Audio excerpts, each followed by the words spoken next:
오늘 함께 나눌 하나님의 말씀은 이사야서 40장 3절에서 8절까지 말씀입니다. 이사야 40장 3절에서 8절까지 말씀, 우리 저 한 절 여러분 한 절 이렇게 읽도록 하겠습니다. 제가 먼저 읽겠습니다. 외치는 자의 소리여 이르되 너희는 광야에서 여호와의 길을 예비하라. 사막에서 우리 하나님의 대로를 평탄하게 하라.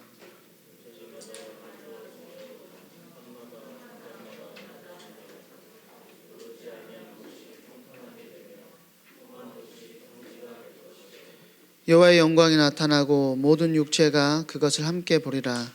이는 여호와의 입이 말씀하셨느니라.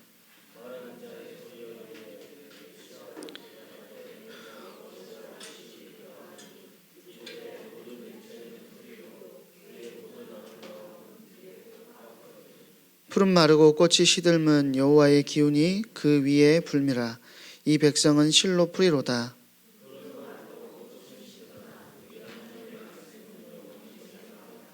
아멘. 기도하는 청소년이 세상을 바꾼다. 기도하는 청소년이 세상을 바꾼다 라는 제목으로 하나님의 말씀 증언하도록 하겠습니다. 누구나 세상을 바꾸고 싶어 하지만 세상을 바꾸는 일은 아무나 할 수 있는 것이 아니죠. 똑똑하거나 말을 잘하거나 또 돈이 많거나 권력이 있는 사람들이 세상을 움직이는 것 같지만 영적인 원리를 우리가 안다면 재력이나 권력이 아니라 기도의 사람이 세상을 바꿔간다는 것을 우리는 알 수가 있습니다. 다니엘서 2장에 보면 다니엘이 느부갓네살의 꿈을 해석해 주는데 왕들을 세우시고 지혜자에게 지혜를 주시며 총명한 자에게 지식을 주시는 분이 누구라고 하냐면 하나님이라고 그렇게 말을 합니다. 그 말은 이 땅의 모든 권력과 모든 움직임이 하나님의 손에 들어있다라는 것이죠. 그 말은 세상을 바꿀 수 있는 사람들은 다른 사람이 아니라 기도하는 사람이라는 거예요. 왜 그러냐면 기도만이 하나님의 일하심을 경험하는 도구가 되기 때문이라는 것이죠. 우리는 기도를 통해서 하나님의 일하심을 경험하고 또 하나님의 능력을 체험하고 하나님의 은혜를 체험할 수 있게 된다는 것입니다. 마가복음 11장 17절에 보면 주님께서 뭐라고 하셨냐면 내 집은 기도하는 집이다 그렇게 말씀하셨어요. 바꿔 말하면 이 말이 무슨 말이냐면 기도하지 않으면 그건 내 집이 아니라는 것이죠. 내 집은 기도하는 집이니까 기도하지 않는 곳은 내 집이 아니라는 거예요. 교회의 머리 되신 주님께서 교회란 어떤 곳이어야 하는지 한마디로 정리해 주신 것입니다. 교회는 하나님의 자녀들의 기도의 불이 있어야 되는 곳이라는 거예요. 우리가 교회라고 생각했을 때 이 교회 당을 생각할 수 있지만 교회는 진짜 교회는 여러분 자신입니다. 교회의 모임이 교회 당인 거죠. 그러면 진짜 교회, 그 교회는 기도하는 집이어야 되고 그 하나님과 소통되어지는 영적인 비밀을 가지고 있어야 된다는 것입니다. 하나님의 백성에게 있어서 기도는 선택사항이 아니라 필수사항이라는 거예요. 그냥 늘 우리가 호흡하듯이 하는 것이 기도가 되어져야 된다는 것이죠. 물론 말씀이 없는 기도는 하나님의 뜻이 아닌 자기의 뜻만 구하는 우상 숭배하는 식의 기도가 될 위험성이 있습니다. 반면에 말씀에는 열심을 내지만 우리가 기도하지 않는다면 하나님의 능력을 체험할 수 없고 하나님의 능력이 나타나지 않는 거예요. 오늘 본문의 마지막에 보니까 푸른 마르고 꽃이 시들면 여호와의 기운이 그 위에 불미라 그렇게 말하고 8절에 보니까 푸른 마르고 꽃은 시드나 여호와의 말씀은 영영이 서리라 하라 그렇게 말했습니다. 영원한 하나님의 말씀을 우리가 가지고 있어야 되는데 그 말씀을 우리가 붙들어야 되는 이유는 뭐냐면 말씀은 지식을 늘려주는 것이 아니고 말씀은 우리의 인생이 나아가야 될 방향을 제시해 주는 것이 하나님의 말씀입니다. 하나님께서 원하시는 것으로 우리를 끌고 가는 것이 하나님의 말씀이라는 거예요. 그리고 그 방향을 가지고 움직이는 것은 무엇을 가지고 움직이냐면 기도를 통해서 움직이는 거예요. 우리 고등부의 모든 청소년들은 기도하며 하나님의 은혜를 구하고 시대를 바꾸는 한 사람의 응답을 누려야 되겠습니다. 오늘 본문에 보니까요, 외치는 자의 소리여 이르되 너희는 광야에서 여호와의 길을 예비하라, 사막에서 하나님의 대로를 평탄하게 하라 라고 했습니다. 사실 이건 예언의 말씀이거든요. 근데 이 예언의 말씀은 언제 이루어졌냐면 700여 년 후에 세례 요한을 통해서 이루어집니다. 700여 년 후에 광야에서 예수님이 오실 것을 선포한 세례 요한을 통해서 이루어지는데, 흥미로운 점은 왜 하필 광야라는 거죠. 광야에는 사람이 있나요, 없나요? 광야에는 사람이 없어요. 네, 왜 하필 광야에서 외치라고 하셨을까? 사람이 많은 예루살렘에서 외치면 많은 사람들이 그것을 듣고 그래, 주님께서 오시려나 보다, 그걸 알 건데 왜 성경은 광야에서 외치라고 했을까? 인 거죠. 우리가 지지난 시간에 말씀 나눴던 것처럼 하나님의 만드시는 길, 새로운 길을 하나님께서 만드시는데 그 길을 어디에다 만드신다 그랬죠? 광야에 길을 내시고 사막에 강을 내신다 그랬어요. 그러니까 하나님 만드시는 길은 푸른 초장이나 쉴만한 물가나 아름다운 산이 아니라 아무것도 없이 황량하고 메마르고 외로운 광야에 나타난다라는 거예요. 이것은 문자적으로 우리가 광야라고 하는 지역을 생각할 수도 있겠지만, 하나님께서 여시는 길이 보이는 때가 언제냐면 우리가 광야와 같은 현실의 상황 속에 있을 때에 하나님께서 만드시는 길이 보이고 하나님께서 여시는 은혜가 우리 가운데 보이게 된다라는 것입니다. 세례 요한이 사역을 하던 그 당시 유대 상황도 사실 광야와 같이 힘든 시대였어요. 정치적으로는 로마의 압제 아래서 로마가 세운, 그러니까 분봉왕이라고 하거든요. 왕을 세운 거예요. 자기가 왕이 된 게 아니고 그냥 그 지역을 통치하라고 로마가 세운 왕입니다. 분봉왕 헤롯 안티파스가 그 지역을 통치하라고 세워졌는데 굉장히 악한 사람이었어요. 그리고 종교적으로는 어떤 상태였냐면 시대마다 대제사장은 몇 명 있어야 되죠? 모르나요? 한 명이에요, 한 명. 시대마다 대제사장은 한 명밖에 없어요. 그래서 대제사장이 죽으면 도피성에 갇혀 있던, 예를 들어서 제가 실수로 승찬이를 죽였어요. 실수로, 이건 내가 의도적으로 죽인 게 아니고 과실치사죠. 근데 그 당시에 그렇게 실수로 내가 의도하지 않았는데 사람이 죽게 되면 어디로 도망갈 수 있었냐면 도피성으로 도망갈 수가 있었습니다. 왜냐하면 승찬이의 가족이 저를 죽이는 게, 복수하는 것이 문제가 되지 않는 시대였어요. 그런데 그 복수를 피해서 도피성으로 들어가면 사는 거예요. 죽일 수가 없습니다. 근데 도피성에 평생 살아야 되느냐? 그렇지 않아요. 언제 도피성에서 나올 수가 있냐면 대제사장이 죽으면 그 도피성에서 나와도 승찬이의 가족들이 저를 복수를 못하는 거예요. 그건 이제 새로운 살인이 되는 겁니다. 원래 그래서 시대마다 대제사장은 딱 한 명밖에 없어야 돼요. 그런데 지금 세례 요한이 활동했던 시대, 그리고 예수님이 활동했던 시대는 대제사장이 2명 있었습니다. 그만큼 종교적으로도 굉장히 타락한 시대였다라는 것이죠. 유대 사람들은 말라기 선지자 이후에 그 400여 년 동안, 우리가 말라기서 끝나고 바로 구약이 끝나잖아요. 그리고 마태복음이 시작되잖아요. 그러니까 우리는 한 장 차이밖에 안 나요. 말라기서하고 마태복음하고 한 장 차이밖에 안 나는데 그 간격이 몇 년이냐면 400년이에요. 400년.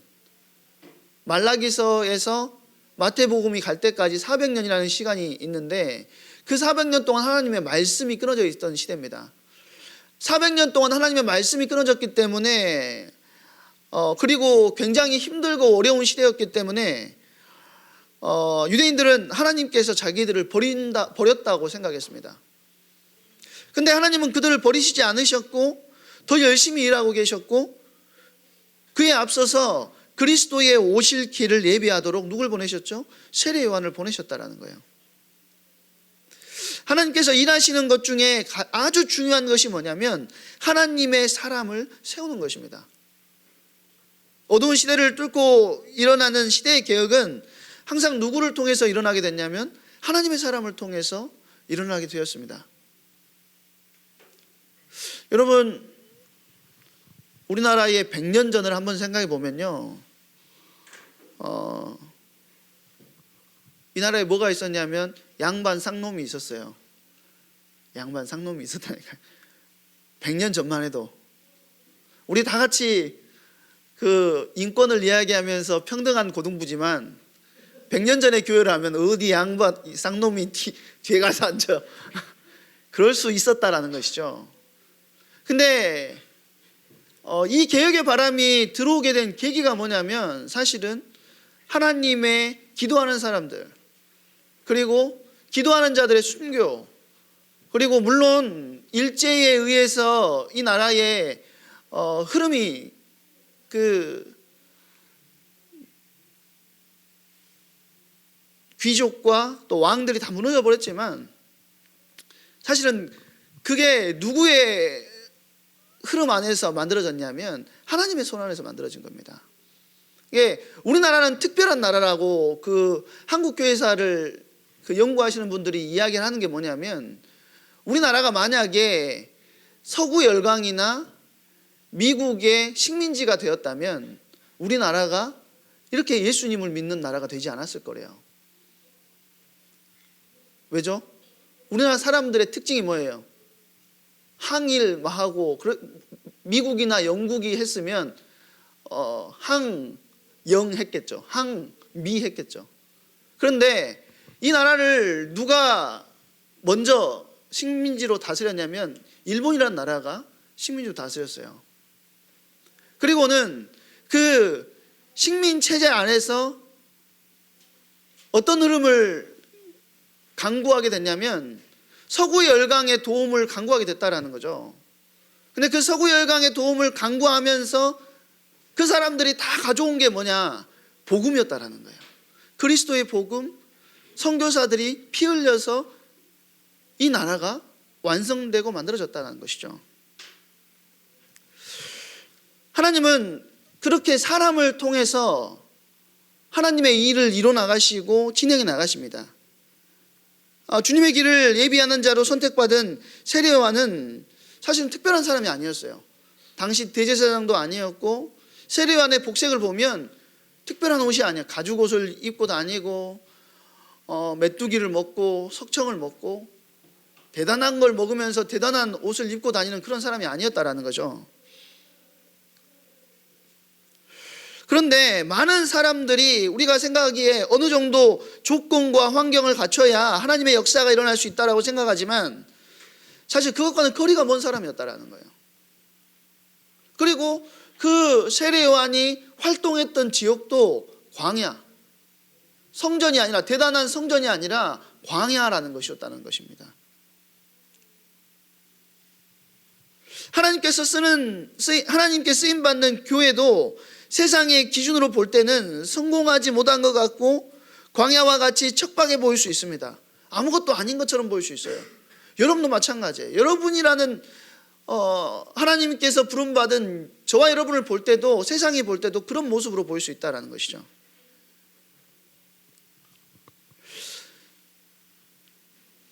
그렇지만 하나님께서 쓰시는 사람의 특징은 뭐냐면 세상에서의 높음이나 성공이나 능력이나 재물이 아니라는 것입니다. 그중 하나가 19세기에 미국의 그 부흥의 그 2차 부흥을 이끌었던 부흥운동을 이끌었던 무디라는 사람을 통해서 알 수가 있어요. 무디는 대단한 사람이 아니었거든요. 초등학교도 제대로 졸업하지 못한 그런 사람입니다. 고등교육을 받지도 못했고 그의 직업이 뭐였냐면 구두수선공이었어요. 구두수선하면서 하루하루를 연명해 가고 있었는데 그 사람에게 전도자였던 에드워드 캠벨이라는 사람이 와가지고 그리스도의 복음을 전달해 줍니다. 그런데 그 그리스도의 복음을 받은 무디 안에 하나님의 열정이 일어나는 거예요. 그래서 시카고 지역 안에서 하나님의 일을 이루는데 아무도 시키지 않았는데 불량배들, 부두 노동자들, 또 감옥의 죄수들, 거리의 실업자들, 병원의 환자들처럼 광야 같은 사람들을 찾아서 전도하기 시작했습니다. 근데 무디의 부흥 집회가요, 어마어마한 사람들이 모이게 됐어요. 하나님의 역사는 세례 요한이나 무디 같이 세상의 눈으로 볼 때 별 볼 일 없는 것처럼 보이는 사람들을 통해서 이루어지는 경우가 많이 있습니다. 중요한 것은 뭐냐면 사람들이 어떤 눈으로 보는 것이 아니라 하나님께서 어떤 눈으로 보시느냐라는 거예요. 무디와 세례 요한은 하나님이 보실 때 믿고 쓰실 만큼 신실한 사람들이었다라는 것이죠. 하나님은 저와 여러분을 세우셔서 하나님의 일을 해나가기를 원하신다라는 거예요. 별 부족하고 별 볼 일 없다는 생각이 들 수 있지만 그렇게 생각하지 마세요. 오히려 성경에 보니까 뭐라고, 약할 때 강함이 되게 하시는 분이 우리 하나님이십니다. 나의 약함이 발견되면 발견될수록 강하게 만드시는 분이 하나님이신데 그 약함을 강함으로 만드는 비결이 뭐냐? 바로 하나님의 말씀을 붙드는 것이고 기도의 자리로 나아가는 것이라는 거예요. 하나님은 하나님의 능력을 구하는 자에게 힘을 주시고 명철을 허락하신다라는 것입니다. 우리 인생에서 그래서 가장 중요한 것은 하나님이 역사하실 마음의 밭을 준비하는 것입니다. 우리 인생길에서 광야를 지나고 사망의 음침한 골짜기를 지난 것 같은 그때가 아까도 말씀드렸던 것처럼 바로 은혜를 받을 가장 좋은 때인데 사실 이때가 힘들어서 피하고 싶고 아무것도 안 하고 싶을 때예요. 근데 하나님의 역사를 체험하기에는 가장 좋은 시간표라는 거죠. 잘 나갈 때는 내가 다 할 수 있는 것처럼 생각하지만 하나님은 광야와 같은 상황 속에서 우리의 마음에 주님이 오실 길을 내신다라는 거예요. 광야는 우리의 마음을 낮추고 겸손하게 만들어서 주님의 길을 계속해서 준비하게 만듭니다. 그 광야에서 대표적으로 생활했던 그 주님이 만드셨던 길을 갔던 사람이 누구죠? 다윗 왕입니다. 이스라엘 백성들은 또 40년 동안 광야에서 생활했어요. 저번에도 말씀드렸던 것 같은데 이 광야라는 히브리어와 말씀이라는 히브리어가요, 한 글자 차이밖에 안 나요. 광야는 다 바르고 말씀은 다 바르고 광야는 미드 바릅니다. 목사님 좀 다른데요? 생각할 수 있지만 자음밖에 없어요. 자음. 히브리어는 자음밖에 없어요. 그래서 똑같이 쓰입니다. 다바르하고, 그러니까 앞에 미드바르 할 때 앞에 네모 같이 이렇게 써지는 게 있거든요. 이거 하나만 더 써져 있어요. 하나님께서 광야를 통해서 말씀을 만나게 하시고 하나님을 만나게 하시고 우리 인생에, 우리 마음 안에 하나님의 길을 만들어 간다라는 것입니다. 4절에 보면은요, 이렇게 말씀하시죠. 골짜기마다 도두어지며 산마다 언덕마다 낮아지며 고르지 아니한 곳이 평탄하게 되며 험한 곳이 평지가 될 것이에요. 이거를 제가 좀 생각해 봤습니다. 우리 안에, 우리의 마음 안에 이 골짜기들이 뭐가 있을까? 저는 우리 친구들을 만나면서 우리 안에 있는 골짜기 중에 하나는 저는 열등감이라고 생각했어요. 마음의 골짜기가 깊은 상태, 가난하고 연약해서 열등감이 많고 기가 죽어 있는 상태를 가리킨다라고 생각을 합니다. 열등감은 많이 가지고 있는 사람은 없는 것 같지만 그렇지 않아요. 모든 사람이 가지고 있는 게 열등감이에요, 사실. 근데 이 열등감은 상대적인 것이죠. 저번에 말씀드리지 않았습니까? 강남에 40억 건물을 가지고 있는 사람도 자기 친구들보다 가난하대요. 나는 왜 이렇게 가난할까?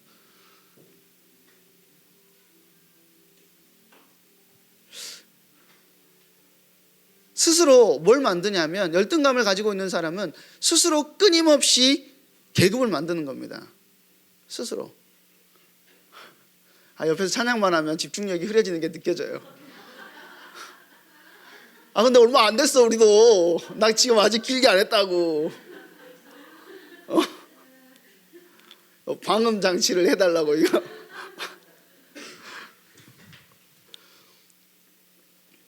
근데 모세가 가나안을 정탐했을 때를 한번 생각해 봅시다. 지금 몇 명이 정탐꾼으로 갔죠? 몇 명이 갔어? 이거 몰라? 야, 진짜 우리 여기 안에서 성경 골든벨 한번 해야겠다, 야. 몇 명이 정탐꾼으로 갔어요? 12명 맞아. 12명이 갔는데 지금 그 12명은 어떤 사람들이 뽑힌 거냐면 아무나 뽑은 게 아니에요.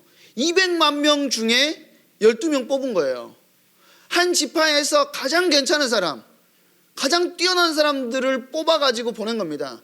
그 예시로 보면 나중에 여호수아와 갈렙이 이스라엘의 중요한 지도자로 쓰임 받잖아요. 그런 만큼 대단한 사람들만 뽑은 거예요. 그런데 12명을 그 대단한 사람들을 뽑아가지고 가나안 땅으로 들어보냈는데, 가나안을 보고 정탐하고 와서 그들이 하는 말이 뭐냐면, 아낙 자손들은 거인이고 우리는 뭐라고 하냐면 메뚜기와 같다라고 이야기해요. 아무리 키가 작아도, 고등부에서 키 제일 큰 사람이 누구죠? 재원인가? 아니면 누구죠? 아무튼 재원이가 크다고 생각해 봅시다. 제가 재원이 보면서 재원이는 거인이고 나는 메뚜기야 이렇게 생각하겠어요? 근데 지금 그 광야에서 정탐꾼으로 갔던 그 엘리트들이 가나안 땅을 보고 오면서 하는 말이 우리는 메뚜기래요, 메뚜기. 그렇게 되면 그때부터 자신들이 한 말 그대로 메뚜기 마인드를 가지고 살아가게 되는 거예요. 왜요? 메뚜기 마인드를 가지고 사는 거예요. 그 메뚜기 마인드를 가지고 하나님의 거룩한 백성이라고 불렀는데, 스스로 메뚜기라고 믿는 그 순간부터 약속의 땅을 정복해야 되겠다라는 꿈이 다 사라져 버렸어요. 그럼 뭐라고 하죠? 우리 들어가면 죽는다. 모세를 원망하고 하나님을 원망하고 예굽으로 돌아가자라고 해요. 하나님이 지금까지 어마어마한 역사를 일으키면서 이스라엘 백성들을 데리고 나오셨는데 그들이 하는 말이 우리는 메뚜기라는 거죠. 열등감은 자기만 시험에 들게 하는 것이 아니라 다른 사람들까지도 시험에 들게 만들어요. 우리는 우리 마음속에 있는 열등감의 골짜기들을 하나님께서 다 메워주실 것을 믿고 선포해야 되는 것입니다. 우리는 아무것도 아니지만 우리 안에 계신 예수님으로 인해서 모든 것을 할 수 있는 사람들이라는 거예요. 길이 험해도 쓰러지지 않을 것이고 아무리 적이 강해도 넉넉히 이길 수 있는 비결이 뭐냐? 하나님께서 저와 여러분과 함께 하신다라는 거예요. 그래서 여러분들, 제가 만나면서도 이야기했지만 여러분이 가지고 있는 비전을 꽁꽁 숨기지 마세요. 예? 이렇게 내가 그렇게 될 수 있을까라고 하면서 감추는데, 그렇게 될 수 있을까 하고 감추면 뭐 따라서 학교를 결정하고 뭐 따라서 비전을 결정하게 되냐? 점수 따라서 움직이게 돼요. 근데 점수가 나오든 안 나오든지 상관없이 선포하세요. 그 뒤의 일은 기도의 싸움이고 하나님께서 주시는 지혜의 싸움인 겁니다. 자꾸 나를 다른 사람들하고 다른 친구들하고 비교하지 마세요. 여러분 지금 과정에 있는 거예요. 그래서 시선을 누구에게 고정하는 게 제일 좋냐? 하나님께 고정시켜야 돼요. 두 번째는 산마다 언덕마다 낮아지며 이렇게 했는데, 이건 저는 사실 교만이라고 생각을 했습니다. 튀어나온 자아의 교만을 깎는 것이라고 생각했어요. 교만한 사람은 자기가 하나님으로 살면서 말씀을 건성으로 듣고 참고만 합니다. 말씀을 참고만 해요. 예수님을 믿긴 믿는데 전적으로 하나님을 의지하거나 믿지 않는 것이죠. 이런 교만을 깨기 위해서 하나님은 우리에게 계속해서 갈등과 고난을 주십니다. 내 힘으로 어쩔 수가 없는 고난 속으로 들어가면 나의 교만이 무너지는 거예요. 두 손 두 발 다 들고 나서야 하나님의 일하심을 보는 것입니다. 하나님은 우리 인생의 크고 작은 사건을 통해서 우리 마음속에 산과 언덕들을 깎아 나가세요. 그럴 때마다 아주 고통스러운 것은 사실이지만 오히려 그것이 아까 말씀드렸던 것처럼 축복의 시작이 된다는 것이죠. 또 4절에 보니까 고르지 아니한 곳이 평탄하게 되며 험한 곳이 평지가 될 것이라고 이야기합니다. 마음이 항상 꼬여있는 사람들이 있어요. 부정적이고 냉소적이고 지나치게 예민하고 상처가 많은 마음의 소유자들이죠. 하나님은 그런 것들 때문에 온전히 하나님께 집중하지 못하는 우리의 마음을 깨끗하게 정리해 주신다라는 거예요. 우리의 마음밭에 뭘 예비하라고? 주님이 오실 길이 준비되는 것입니다. 왜 이런 마음의 치유가 필요하죠? 마음이 건강하지 않으면 우리 안에 뭐가 담길 수가 없냐면 성령의 불이 담길 수가 없는 거예요. 그러면 주님의 은혜가 우리 안에 힘차게 흘러 들어올 수 없게 된다라는 거예요.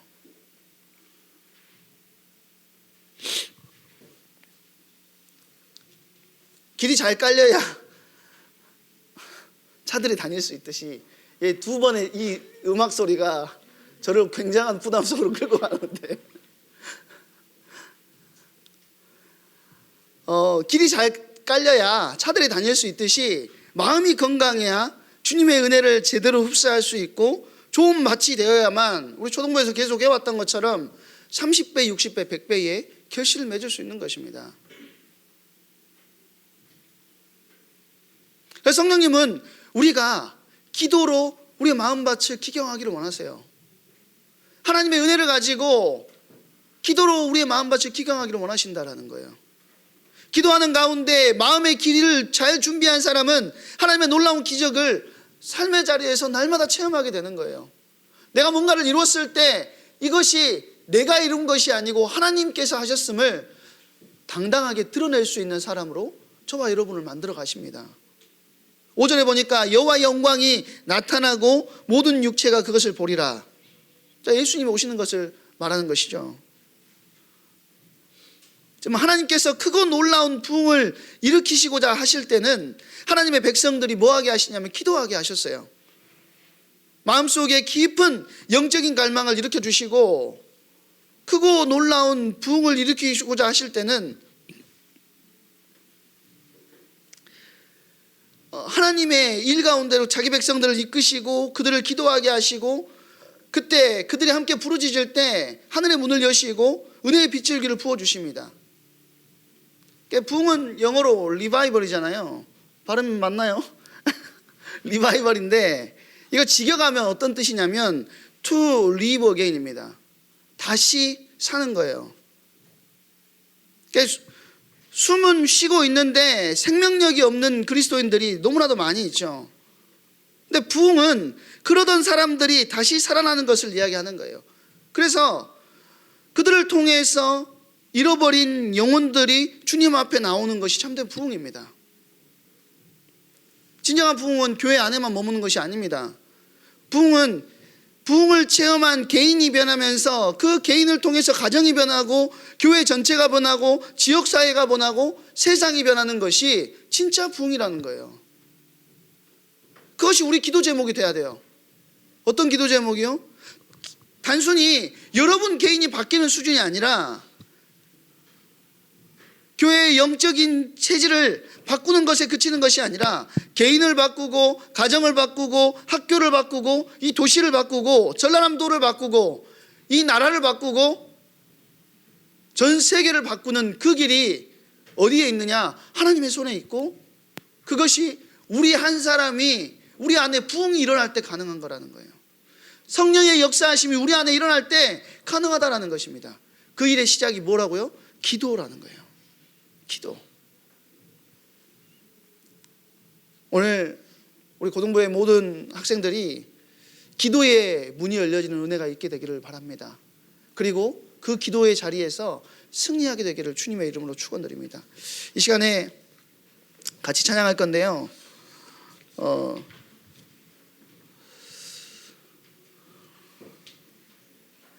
원하고 바라고 기도합니다라는 곡이에요. 고등부 201호로 옮겨달라고 해야지 안 되겠네. 원하고 바라고 기도합니다라는 곡인데요. 우리가 이 세상을 살아가는 동안에 우리의 힘 가지고 이 세상 속에서 승리할 수 없습니다. 우리가 기도하고 낙심하지 않을 이유는 주님께서 우리의 소망이 되시고 우리의 모든 것을 이끌어 가시기 때문이죠. 우리 이 시간에 원하고 바라고 기도합니다라는 찬양하시면서 준비하신 예물 하나님께 드리도록 하겠습니다.